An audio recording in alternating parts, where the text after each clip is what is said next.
ADN artificial que proviene de la unión de dos fragmentos de ADN, de manera que un organismo o un virus pueda producir una proteína que le sea totalmente extraña.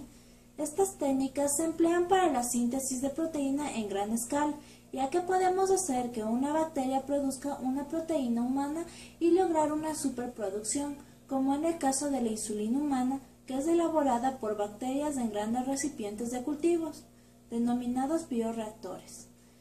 Los procedimientos para obtener el ADN recombinante se dan por medio de 4 etapas: un corte específico de ADN, inserción de fragmentos de ADN en vectores de clonación, reacción en cadena de polimerasa o PCR, introducción del gen en el organismo.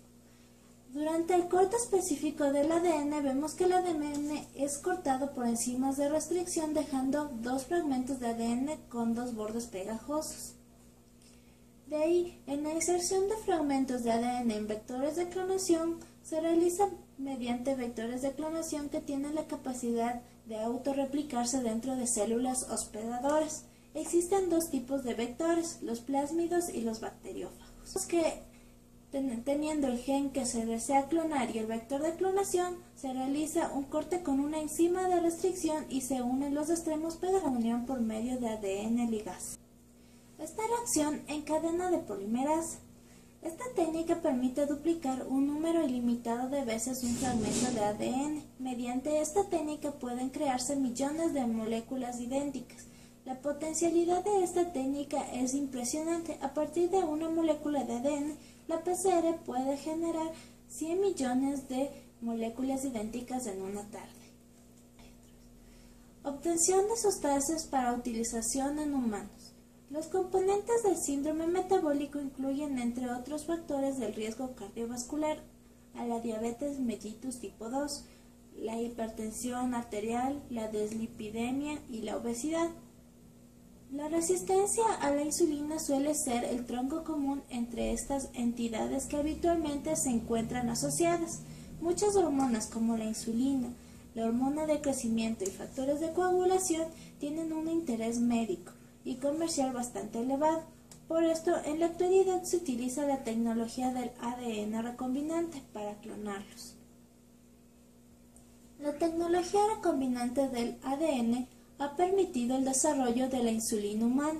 Sin embargo, esta no ha resuelto totalmente los problemas relacionados con la inmunogenicidad, entre otros problemas. Por esta razón, mediante la tecnología del ADN recombinante se ha podido elaborar análogos de insulina, cuya aplicación ha revolucionado la terapéutica de diabetes mellitus. Entre estos análogos tenemos tipos de insulinas ultra rápidas, regulares, intermedias y de acción prolongadas. Las ultra rápidas son Lispro, Aspar, Glicina. La regular tenemos a la insulina R-cristalina. Intermedia tenemos a la insulina NPH y de acción prolongada tenemos a la Glargina y la Determir, los cuales duran hasta 24 horas.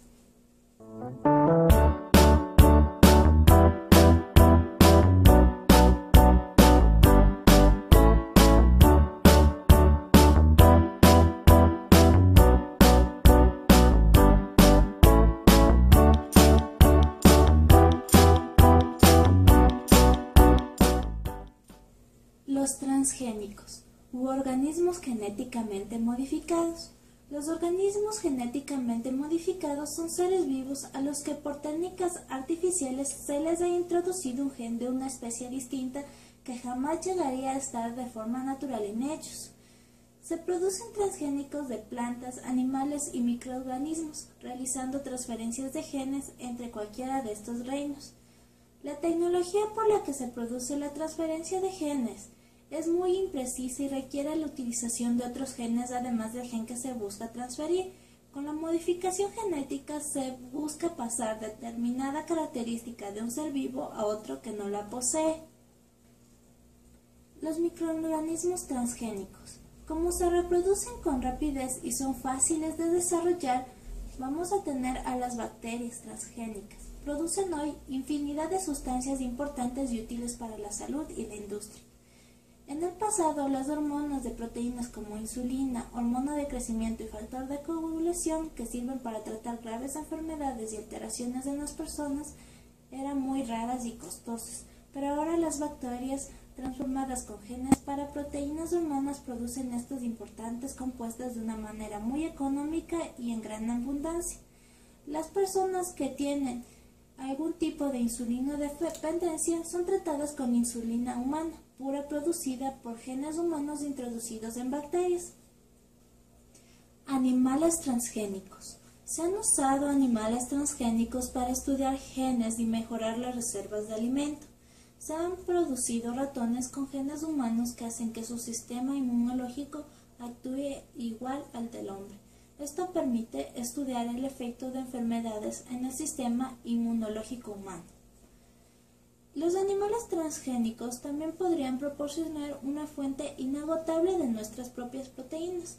Varios laboratorios han desarrollado cerdos, ovejas y cabras transgénicas que producen proteínas humanas en su leche, facilitando así la recolección y la refinación de dichas proteínas. Hoy en día, los animales transgénicos se pueden usar como fuente de producción de proteínas recombinantes, las cuales pueden extraer y consumir directamente del animal. Estas proteínas recombinantes se pueden utilizar como vacunas o medicamentos, entre otros.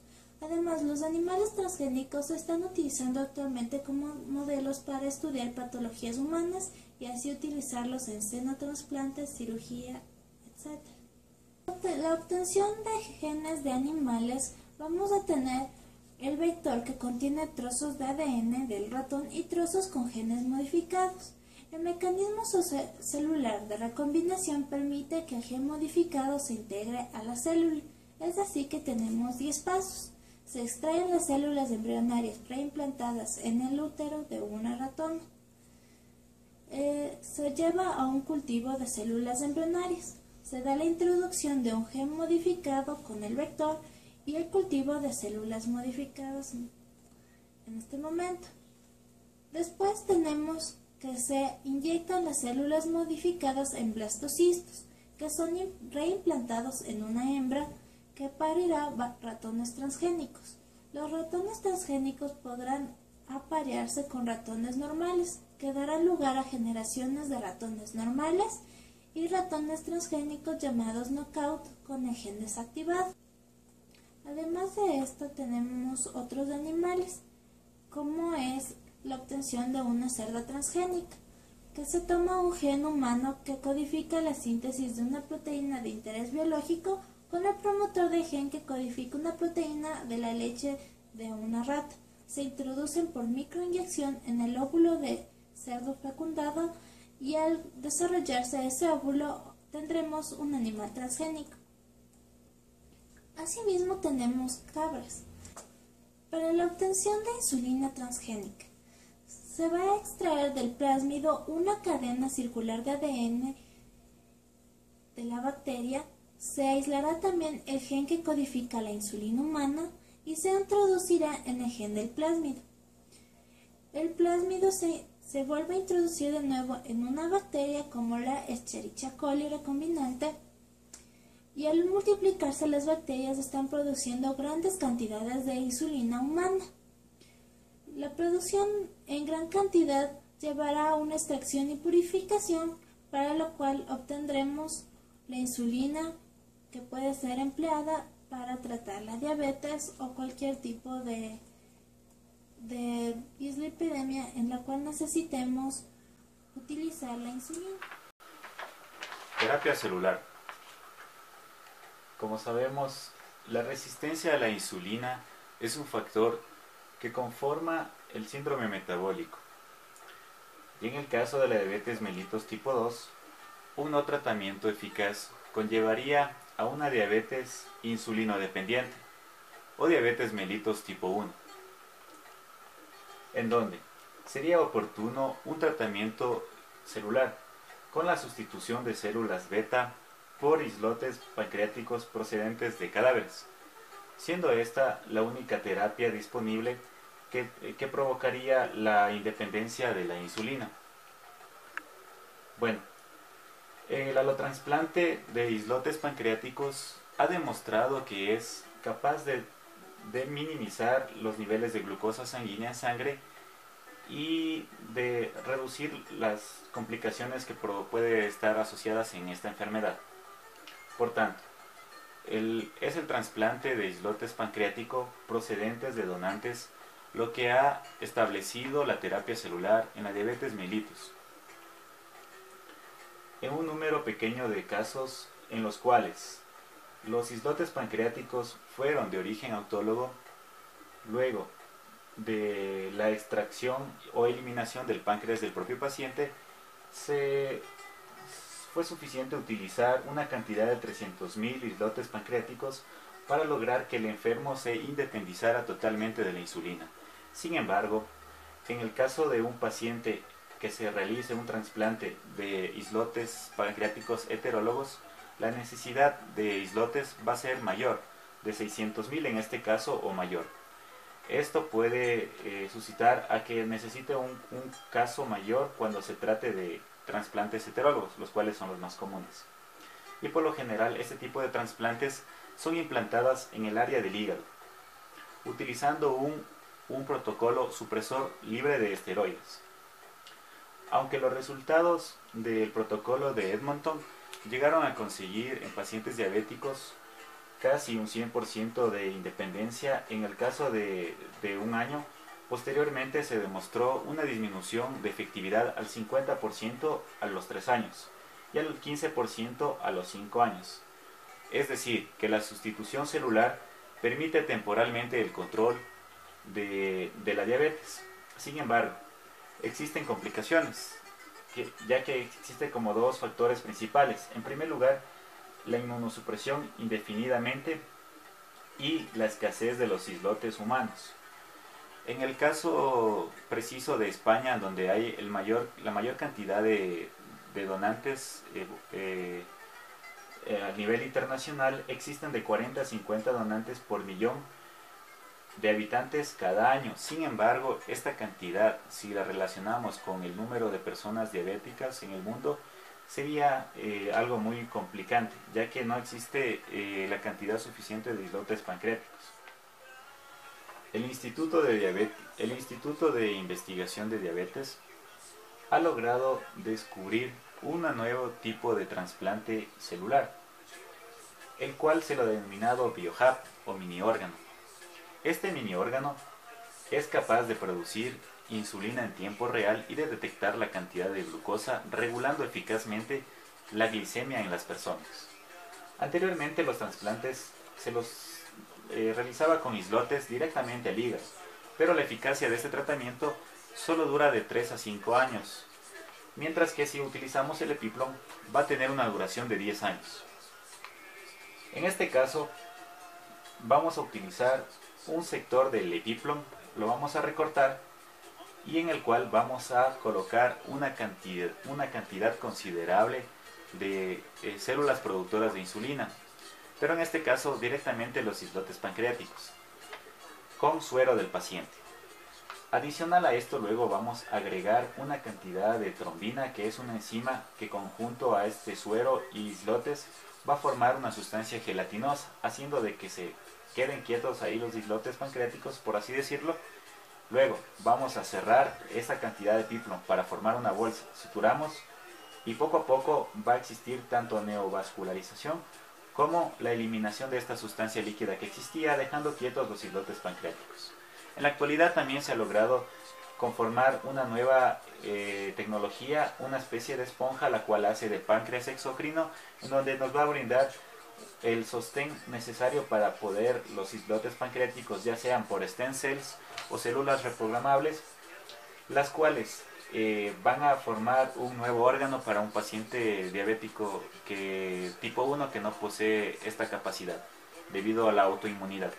Entonces, partiendo de este principio, al haber ya un nuevo órgano, vamos también a colocar células que son de ayuda, las cuales van a suministrar una cantidad necesaria de oxígeno y poco a poco la neovascularización se va a hacer presente. Como podemos observar ahora, ya estas células pancreáticas van a tener la capacidad de reconocer la cantidad de oxígeno de glucosa en la sangre y por lo tanto van a suministrar una cantidad adecuada de insulina para regular adecuadamente la glicemia. También se pudo hacer un nuevo avance tecnológico con un recubrimiento en los islotes pancreáticos que previenen la autoinmunidad del cuerpo. Asimismo, para prevalecer más tiempo este tipo de tratamiento, se colocó una cantidad considerable de medicamento de efecto local para evitar la autoinmunidad del organismo. Es así como los avances tecnológicos han mejorado eficazmente la terapia celular. Terapia génica. Continuando con nuestra exposición, tenemos este tipo de terapia que se utiliza con vectores virales, que son los vehículos, los cuales van a llevar el gen que queremos inducir para reemplazar el gen defectuoso en las células y con ello lograr nuestro cometido de mejorar las falencias que existan en este tipo de enfermedades genéticas. Los más utilizados son los adenovirus.